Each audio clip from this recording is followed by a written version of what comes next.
اس کے تبسل ہماری حاجت پوری کر دے، وہ تڑپ کر رونے لگتا ہے اور کہتا ہے کہ میں سوچتا تھا کہ غوث پاک کے دربار میں پانی پلاتے پلاتے اتنا وقت گزر گیا، ابھی تک کوئی ترقی نہیں ہوئی۔ اللہ کا کرم دیکھو کہ وقت کے قطبرا ابدال میرے وسیلے خدا کی بارگاہ میں دعا مانگتے ہیں۔ وہ کہتا ہے اے ابدالو، مجھے اپنی اصل یاد آ گئی، اور لوٹ کر بارگاہ غوث اعظم میں چلا آتا ہے۔ سرکار غوث پاک کی بارگاہ میں آتا ہے اور غوث پاک سے عرض کرتا ہے کہ حضور اب زندگی کی آخری سانس تک آپ کی خانقاہ میں آنے والے زائروں کو پانی پلایا جائے۔ یہ سرکار غوث پاک کی قربت کا عالم ہے کہ چور ولی بنتے ہیں، جو دربار میں ہیں اللہ تبارک و تعالیٰ انہیں کتبوں پر فوقیت دیتا ہے اور کتب ان کے تبسل دعا کرتے ہیں۔ یہی سرکار غوث اعظم رضی اللہ تعالیٰ نے اپنی زندگی کے آخری ایام میں امت محمدی کے کئی ایک ایسے کارنامے انجام دیے کہ جہاں آپ نے تصانیف کے ذریعے، جہاں آپ نے تقاریر کے ذریعے اور جہاں آپ نے کرامتوں کے ذریعے امت میں اضافہ فرمایا، وہیں سرکار غوث پاک کا اخلاق بھی تھا۔ اور ظاہر ہے کہ اولیاء کا سب سے بہترین ہتھیار اخلاق ہوتا ہے، اور ہر دور میں مسلمان اگر کامیاب ہوئے ہیں تو وہ اخلاق کی بنا پر۔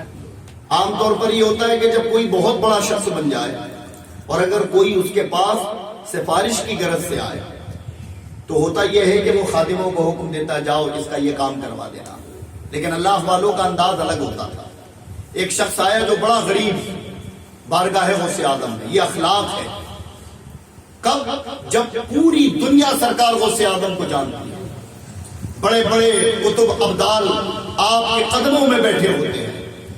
وہ آیا اور آ کر کہتا حضور میں بڑا غریب ہوں، بیٹی آ گیا، اور حال یہ ہے کہ کئی دن فاقہ گزرتا ہے اور بیٹیاں جوانی کی عمر کو پہنچ چکی ہیں اور اب جی چاہتا ہے کہ ان کا نکاح کر دوں، لیکن مال اتنا نہیں کہ نکاح کروں، اور میری غریبی دیکھ کر کوئی میرے گھر آتا بھی نہیں۔ سرکار غوث پاک نے فرمایا کہ اللہ رازق ہے، انشاءاللہ عنقریب وہ تیری تمام حاجتیں پوری فرمائے گا۔ پھر سرکار غوث پاک نے کیا کیا؟ سرکار غوث پاک فرماتے ہیں کہ میں چاہتا ہوں کہ کچھ دن میں تمہارے یہاں قیام کروں۔ کیا فرمایا غوث پاک نے؟ میرا دل چاہتا ہے کہ میں کچھ دن تمہارے یہاں قیام کروں۔ لوگوں نے کہا حضور پھر خانقاہی نظام کا کیا ہوگا؟ تو کہا اللہ اس کا محافظ ہے، آپ اس غریب کے یہاں 4 دنوں تک رہے۔ کتنے دن؟ 4 دنوں تک۔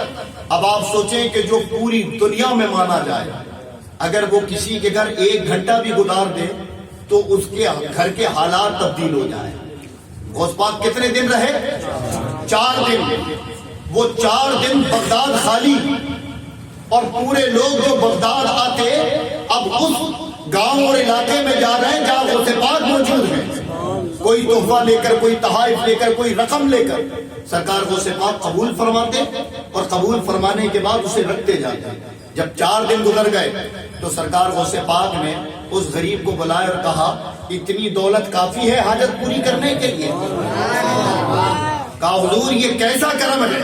کہا یہ رب کی جانب سے تھا، لیکن حکم عبد القادر کو تھا کہ ذریعہ وہ بنے، اور اگر مجھے ذریعہ بننا تھا تو ہمارے اکابروں کا طریقہ ہے کہ غلاموں کو حکم نہیں دیتے بلکہ نیکی میں خود سعادت حاصل کرتے ہیں اور جا کر نبی کے امتیوں کی، اللہ کے بندوں کی امداد کرتے ہیں۔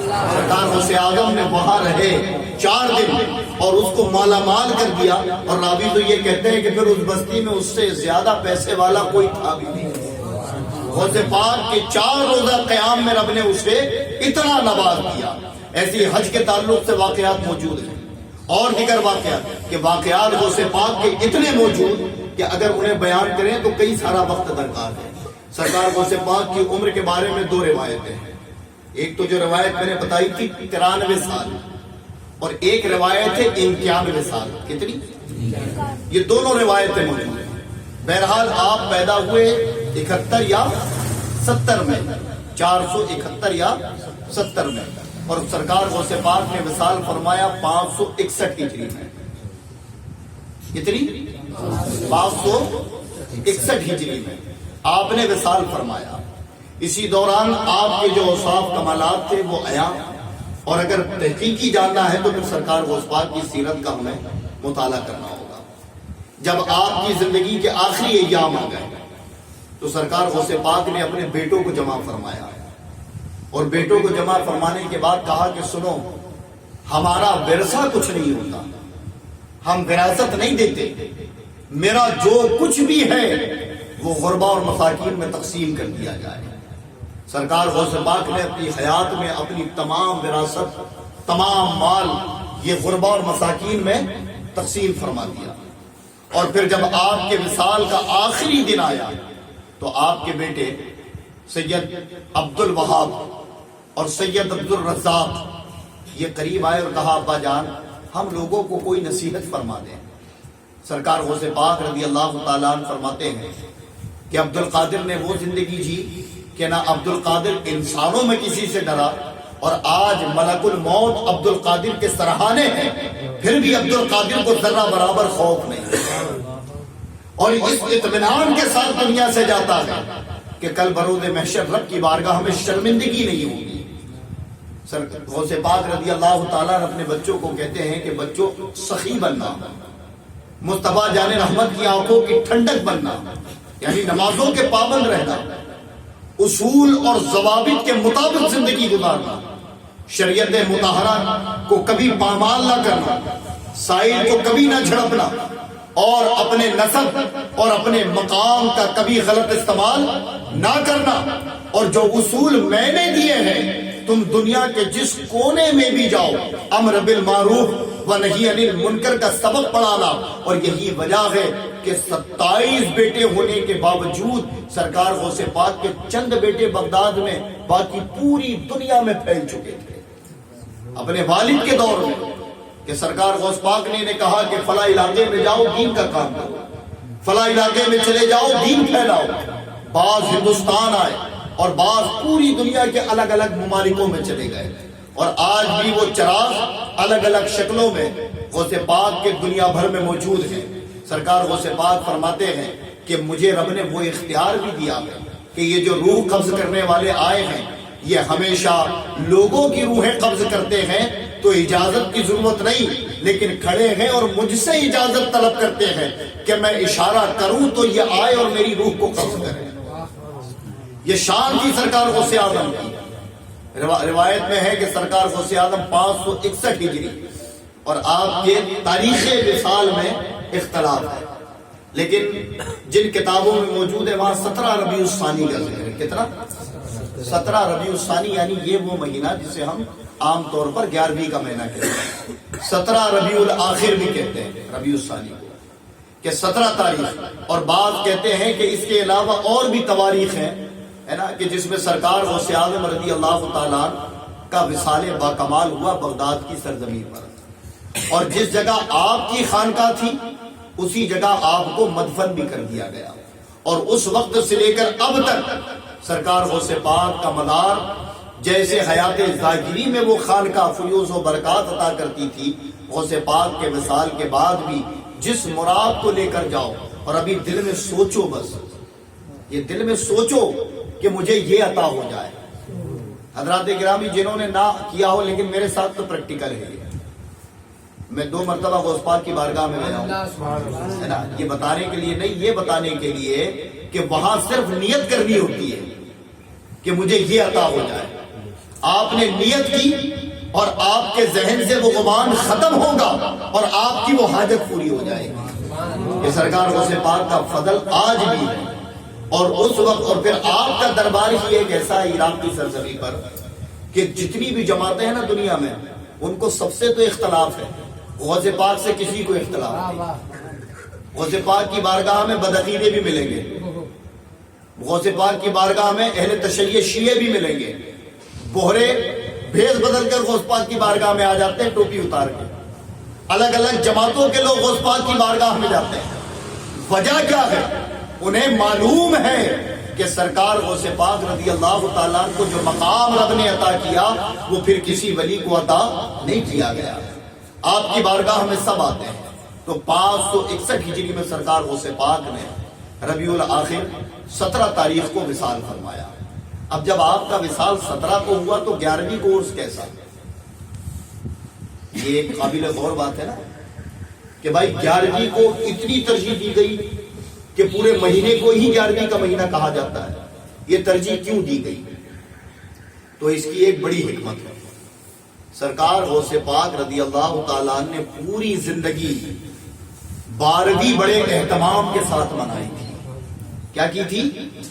سرکار کی ولادت کا جو دن ہے اسے اتنے اہتمام کے ساتھ مناتے ہیں کہ صرف بغداد نہیں بلکہ کئی شہروں میں آپ دعوتیں پہنچاتے اور لوگ آپ کے خانقاہ میں آ کر لنگر کھایا کرتے تھے. آپ لوگوں کو سرکار کا صدقہ کھلاتے ہیں. اور محض میلاد النبی کے دن نہیں، ہر 12 تاریخ کو رسول پاک ہر مہینے کی 12 تاریخ آتی اور مصطفیٰ کی ولادت سے اسے آپ منسوب کرتے اور لوگوں کو کھلاتے. تو ایک مرتبہ یہ ہوا کہ آپ کو زیارت ہوئی سرکار کی.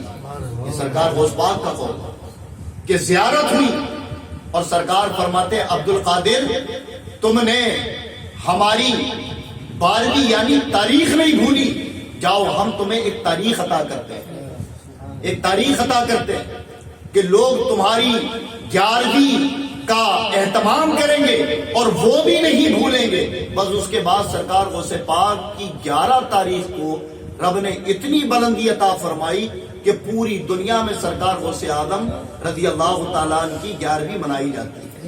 ایک تو یہ وجہ ہے. نعرہ تکبیر، نعرہ رسالت. ایک وجہ یہ ہے. اور دوسری وجہ کیا ہے؟ دوسری وجہ یہ ہے کہ کئی ایک محققین نے آپ کے وصال کی تاریخ 11 بیان فرمائی. تو سرکار غوث پاک کا عرس بھی بغداد میں 11 کو ہی منایا جاتا ہے. یہ کئی ایک طریقے سے آپ کی وہ 11ویں مشہور ہے کہ جیسے سرکار کا یوم ولادت غوث اعظم نے منایا تو پوری دنیا سرکار غوث پاک کا یوم وصال مناتی ہے اپنے اپنے انداز میں. اور جس کو جب مرضی آتی ہے ہر مہینے بھی وہ غوث پاک کا اہتمام کرتا ہے. سرکار غوث اعظم کو رب کائنات نے بڑی شان عطا فرمائی.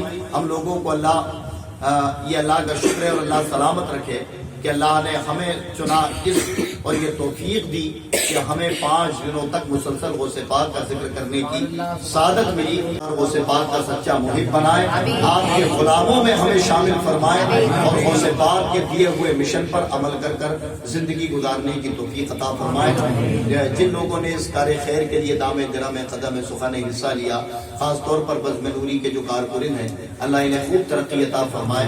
گلابرہ مسجد کے صدر اور یہاں کی عوام جنہوں نے اس پر محنت کی، اللہ انہیں خوب ترقی عطا فرمائے کہ